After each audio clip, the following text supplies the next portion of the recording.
Welcome students. আজকে আমরা পড়ব ইউনিট 2 তে তোমাদের আছে life cycle of Bombyx mori আর স্ট্রাকচার অফ সিল্ক। প্রথমে আমরা দেখে নেব life cycle of Bombyx mori. Bombyx mori এর আগের দিন আমি তোমাদের বলেছিলাম যে মালবেরি যে সিল্কওয়ার্মটা, সেই মালবেরি সিল্কওয়ার্মের নামটা হচ্ছে বম্বিক্স মোরাই। অ্যাডাল্টটাকে আমরা সিল্ক মথ বলবো, আর সেই লার্ভিটাকে আমরা বলবো সিল্কওয়ার্ম। ওকে, the mulberry silk moth Bombyx morai belongs to the family Bombycidae. Bombyx morai এ ফ্যামিলি বম্বিসিডের আন্ডারে আসে। বম্বিক্স হচ্ছে তার জিনাস নেম আর মোরাই হচ্ছে তার species name. China is the native place of this moth, but now it is totally domesticated and successfully reared in India, Japan, Korea, Italy, France and Russia. চীন এই মথের আদিস্থান, তবে এখন এটি পুরোপুরি গৃহপালিত এবং সফলভাবে Bharat, Japan, Korea, Italy, France এবং রাশিয়াতে এর চাষ হয়। In India, 92% of the country's silk production comes from mulberry worm. Bharat দেশের 92% রেশম উৎপাদন তুঁত কৃমি থেকে আসে।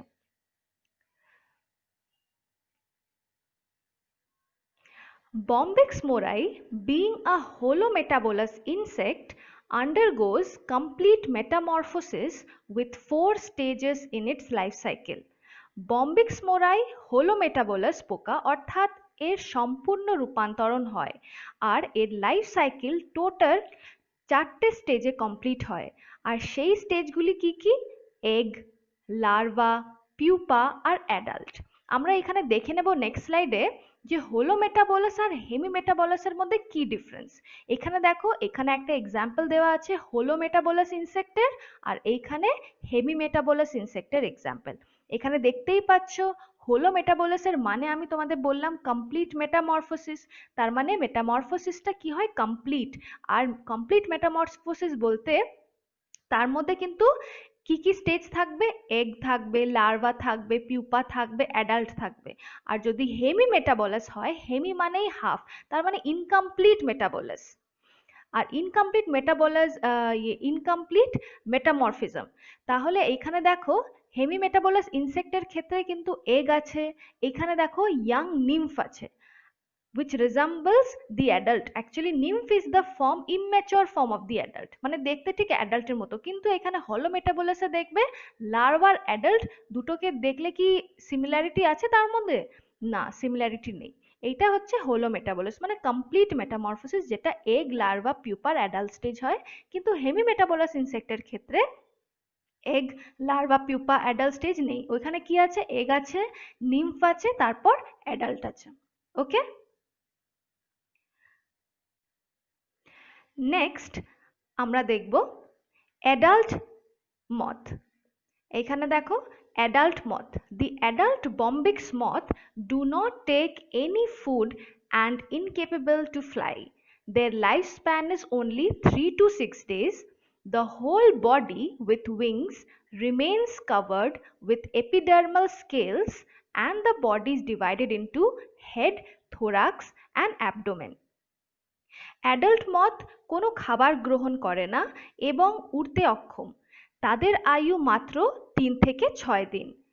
ডানাযুক্ত পুরো শরীর এপিডার্মাল স্কেলস দিয়ে ঢাকা থাকে এবং শরীরটি হেড, থোরাক্স আর অ্যাবডোমেনে ডিভাইডেড থাকে। সবচেয়ে প্রথমে আমরা দেখে নেব হেডের স্ট্রাকচারটা।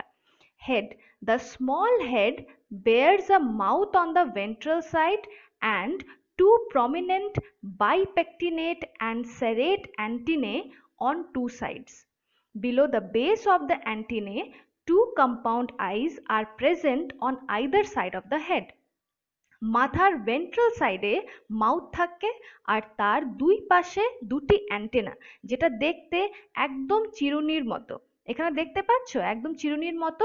মাঝখানে একটা মিডিল মার্জিন থাকবে আর তার দুই পাশে কিন্তু কোম্ব লাইক স্ট্রাকচার, চিরুনির মতো স্ট্রাকচার থাকবে। একটা মিডিল মার্জিন আর তার দুই পাশে দুটি চিরুনি। আর এই স্ট্রাকচারটি মাথার দুই পাশে, ঠিক আছে, দুটো আছে এটা। a pair of antennae, আর ঠিক অ্যান্টেনার নিচে দুটি compound eyes, these are the compound eyes, যেটা মাথার দুই পাশে। So this is the structure of the head. এবার আমরা দেখব স্ট্রাকচার অফ থোরাক্স, কারণ body is divided into head, thorax and abdomen. এবার থোরাক্সে দেখি, it bears 3 pairs of jointed legs, it also bears 2 pairs of wings, আর spiracles are also present on the thorax. থোরাক্সে আমরা কি দেখতে পারবো? 3 জোড়া পা, 2 জোড়া ডানা আর স্পাইরাকলস। এবার দেখব abdomen. The female has larger and fatter abdomen than the male. A knob-like projection covered with sensory hairs at the caudal end of the female is present. It secretes pheromones. ফিমেলের অ্যাবডোমেন মেলের চেয়ে বেশি বড় আর চর্বিযুক্ত থাকে। ফিমেলের অ্যাবডোমেনের ঠিক এন্ডে একটা projection থাকে যেটি কিছু সেন্সরি হেয়ারস দিয়ে ঢাকা থাকে। এই পার্টটা ফেরোমোন সিক্রেট করে। এই ছবিতে দেখবে, দেখো male is comparatively smaller in size, আর ফিমেলের দেখবে সাইজটা একটু বড় হয়, আর তার অ্যাবডোমেনটা খুব prominent, it is very large as compare to the male. এই দেখেই তুমি বুঝতে পারবে যে কোনটা মেল আর কোনটা ফিমেল।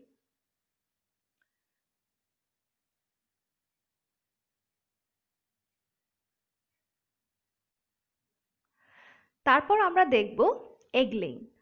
কোকুন থেকে অ্যাডাল্ট ইমার্জ করার পর মেটিংয়ের 12 থেকে 24 ঘন্টার পর মেল মথ মারা যায়, আর ফিমেল কি করতে শুরু করে? এগ লেইং শুরু করে।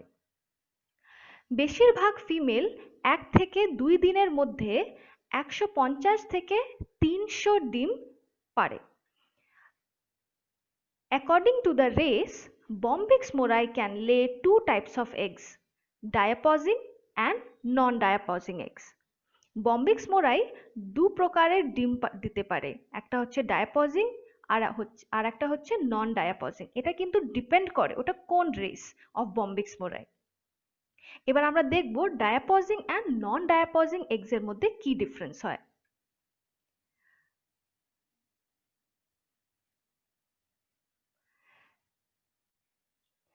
ডায়াপজিং এগস আর নন ডায়াপজিং এগস।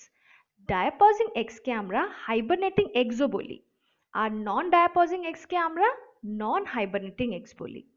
ডায়াপজিং এগসে দেখব ইউজুয়ালি টেম্পারেট রেসেস লে ডায়াপজিং এগস, আর নন ডায়াপজিং এগসে ইউজুয়ালি ট্রপিক্যাল রেসেস লে নন ডায়াপজিং eggs.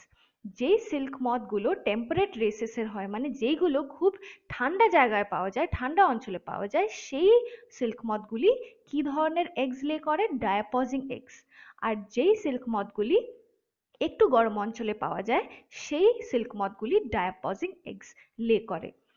Diapause eggs remain dormant for 4 to 10 months. Diapause eggs dormant অবস্থায় 4 থেকে 10 মাস পর্যন্ত থাকতে পারে without spoiling. R non-diapause eggs hatch in 9 to 12 days after oviposition. Non-diapause eggs গুলি ovipositionের ঠিক 9 থেকে 12 দিন পর কিন্তু হ্যাচ হয়ে যায়, মানে তার থেকে লার্ভা বেরিয়ে আসে। Diapause eggs can be preserved for up to 6 to 10 months, and non-diapause eggs cannot be preserved for more than 20 days at 25 degrees Celsius. Diapause eggs গুলো প্রিজার্ভ করা যায়, 6 থেকে 10 মাস পর্যন্ত প্রিজার্ভ করা যায়, কিন্তু নন ডায়াপজিং এগস যেগুলি, সেইগুলো কিন্তু প্রিজার্ভ করা যায় না, 20 দিন এর বেশি প্রিজার্ভ করা যায় না, সেটাও 25 ডিগ্রি সেন্টিগ্রেডে। এইটা হচ্ছে ডায়াপজিং অ্যান্ড নন ডায়াপজিং এগস এর মধ্যে ডিফারেন্স। এবার আমরা দেখব এগস এর ব্যাপারে আরেকটু ডিটেলে। The eggs are ovoid, spherical or ellipsoid in shape and are flat on one side. The hatching time of silk moth eggs depends on volatilism and environmental conditions.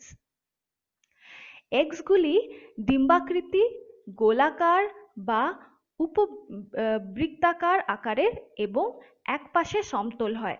Silk মথ ডিম থেকে বের হওয়ার সময়টি ভল্টিনিজম এবং পরিবেশগত অবস্থার উপর নির্ভর করে। এবার দেখব আমরা লার্ভার ব্যাপারে। এগস থেকে আবার লার্ভা হ্যাচ আউট হলো। এবার লার্ভা কি রকম দেখতে হয়? The newly hatched larvae are about 3 millimeter long, black in color and covered by bristles. নতুন লার্ভাগুলি 3 মিলিমিটার লম্বা এবং কালো রঙের হয়। Young larvae after hatching start feeding on mulberry leaves and grow. This period is called first instar. এই কচি লার্ভাগুলি তুত পাতা খেতে শুরু করে এবং বড় হয়। এই সময়কালটাকে ফার্স্ট ইনস্টার বলা হয়। After about 3 days, the larva stops feeding and undergoes ecdysis. The period of ecdysis is called molting. প্রায় 3 দিন পরে লার্ভা তুত পাতা খেতে বন্ধ করে এবং এগডাইসিস করে, মানে তার শরীরের বাইরের কিউটিকলটা ফেলে দেয়। আর এই প্রসেসটাকে আমরা কি বলি? মোল্টিং। এখানে আমি দেখাচ্ছি সব স্টেজেসগুলোর একটা ছবি দেওয়া আছে। এখানে দেখো, দিস ইজ দ্য এগস। আর এগ থেকে যে প্রথম লার্ভাগুলি বেরোয় সেগুলো খুব টাইনি হয়, খুব ছোট্ট হয়। তো এইগুলো হচ্ছে the first larva that hatches out from the egg. তারপরে এই পরপর যেগুলো দেখছো এগুলো মোল্টিং হয়ে হয়ে তার সাইজগুলো অনেক বড় হয়ে গেছে। ঠিক আছে, তো this is the first, second, third, fourth, fifth instar larva. Fifth instar larva পর কি আমরা দেখব? কোকুন তৈরি করে সে, আর তার ভেতরে পিউপেট করে, আবার পিউপা থেকে অ্যাডাল্ট মথ বেরিয়ে আসে, আবার সে মেটিং করে আবার এগস লে করে, আর সেই সাইকেলটা অন এন্ড অন হতে থাকে। এই লাস্ট 12-13টা কিছু নয়, এটা শুধু সিল্কের এক্সাম্পল। তো তোমাদের লাইফ সাইকেলে 1 থেকে 11 এই পর্যন্ত তোমাদের দেখাতে হবে through diagram. Next, after molting, the larvae start feeding again and rapidly grow in size. They repeat the molting process 4 times and gets changed into third, fourth, fifth instar larva. Larva moulting এর পরে আবার feeding করতে শুরু করে আর তার সাইজটা আরো increase করে। মোল্টিং প্রসেসটা 4 বার রিপিট হয় আর লার্ভিটি থার্ড, ফোর্থ, ফিফথ ইনস্টারে পরিবর্তিত হয়। The full grown fifth instar larva is 7.5 to 10 cm in length. একটি ফুল গ্রোন লার্ভার সাইজ 7.5 থেকে 10 সেন্টিমিটার হয়। তো এটি হয়ে গেল লার্ভা। এরপর ফিফথ ইনস্টার লার্ভা কি করবে? সে কোকুন স্পিন করবে। Cocoon spinning. The ripe larvae stops feeding and starts to spin. After spinning, the larva detaches from the shell, molts and transforms into a pupa. একটি ফুল grown larva feeding বন্ধ করে এবং cocoon spin করতে শুরু করে। Spinning এর পর লার্ভিটি কোকুনের ভিতরে পিউপাতে রূপান্তরিত হয়। এখানে দেখো, this is the full grown fifth instar larva, কত বড় হয় দেখো। তারপরে সে ফিডিং বন্ধ করে কোকুন স্পিন করতে শুরু করে। এখানে দুটোই ছবি আমি দিয়েছি। এবার নেক্সট আমরা দেখব pupa. Once the cocoon formation is over, the larva molt inside and transform into pupa. This is known as pupation. Cocoon ফরমেশনের পর লার্ভিটি কোকুনের ভিতরে মোল্ট করে আর পিউপাতে পরিবর্তিত হয়। এই প্রসেসটাকে আমরা কি বলি? Pupation. This stage is also called the resting stage or inactive stage in the life of silkworm. এই স্টেজটিকে রেস্টিং স্টেজ বা ইনঅ্যাক্টিভ স্টেজও বলা হয়। Pupal stage continues for about 10 to 12 days, during which the development of a full grown moth is completed. Pupal stage 10 থেকে 12 দিন থাকে, যার মধ্যে এই পিউপাটি একটি অ্যাডাল্ট মথে ডেভেলপ করে। এখানে আমি দেখো ছবি দিয়েছি কোকুনের। Okay, this is the cocoon from outside. বাইরে থেকে কোকুন দেখতে এরকম লাগবে, কিন্তু ভেতরে কিন্তু সেই পিউপা ফর্ম হবে, সেই লার্ভিটি পিউপাতে পরিবর্তিত হবে।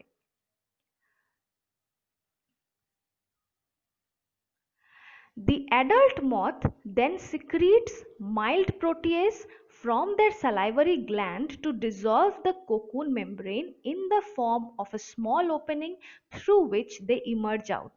In this way, Bombyx murai completes its life cycle.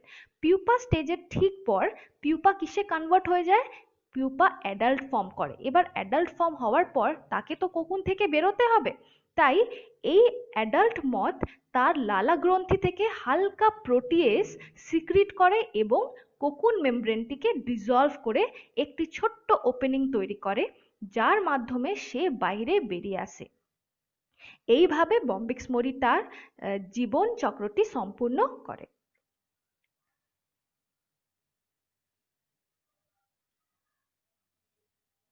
এবার আমরা দেখব সিল্ক আর সিল্ক সিক্রিশন কিভাবে হয় তার ব্যাপারে। প্রথমে আমরা দেখে নিই what is silk. Silk is a natural protein fiber secreted by silkworm in making their cocoons and collected to make thread and fabric. Silk consists of two proteins, fibroin and sericin. রেশম বা silk হলো একটি প্রাকৃতিক protein fibre যা একটি রেশম কৃমি secrete করে তার কোকুন তৈরি করার জন্য, আর এই রেশমটি আমরা সংগ্রহ করি ফেব্রিক বা কাপড় তৈরি করার জন্য। আর সিল্কে দুটি প্রোটিন থাকে, একটা কে আমরা বলি ফাইব্রয়েন আর একটা হচ্ছে সেরিসিন। এবার আমরা দেখব যে ফাইব্রিন আর সেরিসিন এই দুটোর মধ্যে কি ডিফারেন্স হয়। Fibrin is a yellow colored fibrous protein. It forms the core filament of the silk thread. Fibroin হলুদ রঙের একটি ফাইব্রাস প্রোটিন, এটি রেশম সুতোর মূল ফিলামেন্ট গঠন করে। এখানে দেখো আমি একটা ছবি দিয়েছি, this is the cross section view of silk fibre. যদি একটা সিল্ক ফাইবারকে খুব হাইলি ম্যাগনিফাই করে যদি তার স্ট্রাকচার দেখা হয় আর তার ক্রস সেকশন করে স্ট্রাকচার যদি দেখা হয়, তাহলে আমরা কি দেখব, বাইরে একটা লেয়ার আছে, একটা কভারিং আছে, তার ভেতরে আর একটা লেয়ার আছে, আর একটা মানে পার্ট আছে। তো এই ভেতরের পার্টটা হচ্ছে কি, ভেতরের পার্টটাই হচ্ছে ফাইব্রয়েন, আর তার বাইরের পার্টটা হচ্ছে কি, সেরিসিন। Sericin is a gelatinous protein. It remains as a covering around the fibroin fiber. It is water soluble and gets dissolved while boiling of cocoons for silk extraction. Sericin একটি জিলাটিনাস প্রোটিন, এটি ফাইব্রোইন ফাইবারের চারপাশে একটি আউটার কাভারিং তৈরি করে। এখানে ছবিতে দেখো ফাইব্রোইন এর চারপাশে কি করছে, একটা আউটার কাভারিং তৈরি করছে। এটি ওয়াটার সলিউবল এবং সিল্ক প্রোডাকশনের সময় যখন কোকুনকে বয়েল করা হয় সেই সময় সেরিসিন জলে ঘুলে যায়। এবার আমরা দেখব percentage of protein in different silk. আমরা তো জানি মালবেরি সিল্ক আমরা কি দিয়ে পাই, বম্বিক্স মোরাই। তারপর তাসার সিল্ক আছে যেটা কিন্তু নন মালবেরি মথ, এটা কিন্তু মালবেরিতে ডিপেন্ড করে না। মুগা সিল্কও নন মালবেরি, এরি সিল্কও নন মালবেরি, কিন্তু তাদের সিল্কের মধ্যে একটু ডিফারেন্স হয়। কিসের ডিফারেন্স? ফাইব্রয়েন আর সেরিসিনের পার্সেন্টেজের ডিফারেন্স। এবার আমরা দেখি মালবেরি সিল্কে কিন্তু 70 to 80% ফাইব্রয়েন হয়, আর সেরিসিন হয় 20 to 30%। তাসার সিল্ক তাতে 80 to 90% ফাইব্রয়েন হয় আর 8 to 10% সেরিসিনের পার্সেন্টেজ। মুগা সিল্কে 80 to 90% ফাইব্রয়েন আর সেরিসিন 8 to 10%। আর লাস্টে এরি সিল্কে ফাইব্রয়েনের পার্সেন্টেজ 80 to 90% আর সেরিসিনের পার্সেন্ট 4 to 5%। এটা কিন্তু মনে রাখবে, এই টেবিলটা অনেক সময় জিজ্ঞাসা করা হয়। এরপরে আমরা দেখব structure of silk gland of সিল্কওয়ার্মস। The silk of silkworm is secreted by a pair of modified labial gland known as silk gland. সিল্কওয়ার্মের সিল্ক গ্ল্যান্ড কিছুই নয়, কিন্তু এটা কি, modified labial gland. The glands are well developed in 4th and 5th instar. এই গ্ল্যান্ডসগুলি 4th আর 5th ইনস্টার লার্ভাগুলিতে ভালো বিকাশ লাভ করে, কারণ 4th আর 5th ইনস্টার লার্ভাগুলো একটু কম্পারেটিভলি সাইজে বেশি বড়ও হয়, তাই আমরা তার খুব ভালো একটা স্ট্রাকচার দেখতে পারবো, আর তারা ফিডিংও অনেক বেশি করে সেই সময়। এবার আমরা দেখব next, this is the original picture of the silk gland. Silk gland যদি অরিজিনালি আমরা দেখি তাহলে অনেকটা এইরকম দেখতে হবে। আর তার নিচেরটা হচ্ছে তার একটা রিপ্রেজেন্টেটিভ ডায়াগ্রাম। এবার আমরা স্ট্রাকচারটা আরো ডিটেলে দেখে নিই। The glands are tubular in shape with different diameter in different regions. Each gland has three distinct regions, that is posterior region, middle region and anterior region. এই গ্রন্থিগুলি নলাকার হয় এবং তার ডায়ামিটার বিভিন্ন রিজনে ডিফার করে। আর এই গ্ল্যান্ডের তিনটে রিজন হয়, কি কি? পোস্টিরিয়র রিজন, মিডল রিজন আর অ্যান্টিরিয়র রিজন। ঠিক এই জিনিসটা তুমি এই ছবিতে দেখতে পারবে। এই ছবিটা দেখো, this is the diagrammatic representation of the silk gland. আর তার অ্যান্টিরিয়র পোর্শন আছে, একটা মিডল পোর্শন আছে আর পোস্টিরিয়র পোর্শন আছে। এবার আমরা ডিটেলে দেখব অ্যান্টিরিয়র, মিডল আর পোস্টিরিয়র রিজনের কি কি ফাংশন আছে।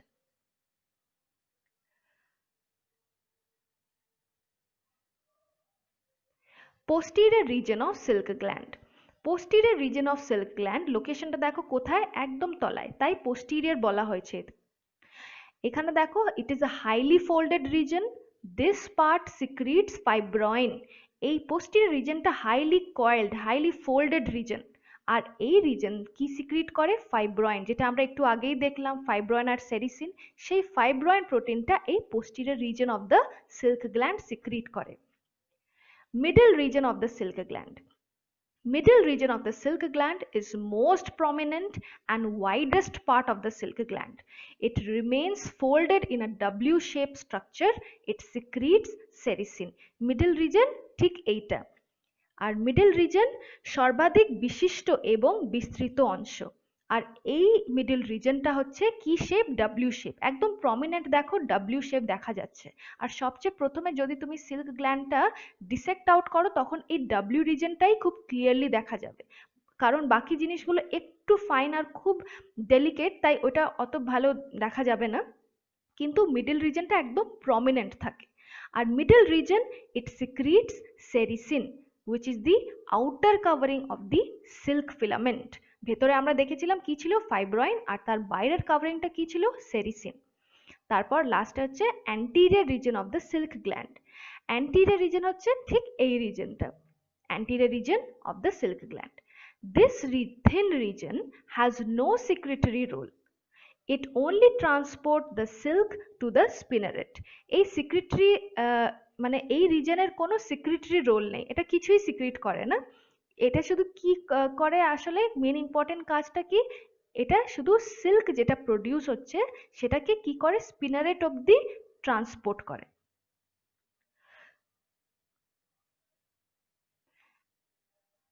নেক্সট, তারপর আমরা দেখব আরো কিছু স্ট্রাকচারস আছে যেগুলো সিল্ক গ্ল্যান্ডের খুব ইম্পর্টেন্ট স্ট্রাকচার, সেগুলো হচ্ছে স্পিনারেট আর ফিলিপিস গ্ল্যান্ড। এখানে প্রথম দেখো স্পিনারেট। স্পিনারেট একদম টিপ যেটা, সেটা হচ্ছে spinneret. It is the projection of the median part of the labium. It draws out silk in the form of a fine filament. Spinneret কি করে? এটি ফিলামেন্টের আকারে সিল্কটাকে বাইরে বের করে, স্পিনারেটের এই কাজ। আর ফিলিপিস গ্ল্যান্ডটার আর একটা নাম আছে কি, সেটা লায়োনেটস গ্ল্যান্ড। ফিলিপিস গ্ল্যান্ড কে আমরা লিওনেটস বা লায়োনেটস গ্ল্যান্ডও বলি। It is a pair of gland situated in the anterior region of the silk gland. It secretes some waxy material to lubricate the passage of silk while coming out. Phillips gland এটা silk গ্ল্যান্ডের ঠিক anterior রিজনে এটা মানে স্থিত। আর কি করে এটা? এটি মোম জাতীয় পদার্থ সিক্রিট করে, যেটি সিল্ক বেরোনোর প্যাসেজটিকে কি করে? লুব্রিকেট করে, যাতে খুব ভালোভাবে সিল্কটা বেরিয়ে আসে বাইরে। তো এটা হচ্ছে এর কাজ। তো আজকে আমরা এইটুকু পড়লাম। নেক্সট ডে আমরা ইউনিট 3 স্টার্ট করব। Thank you.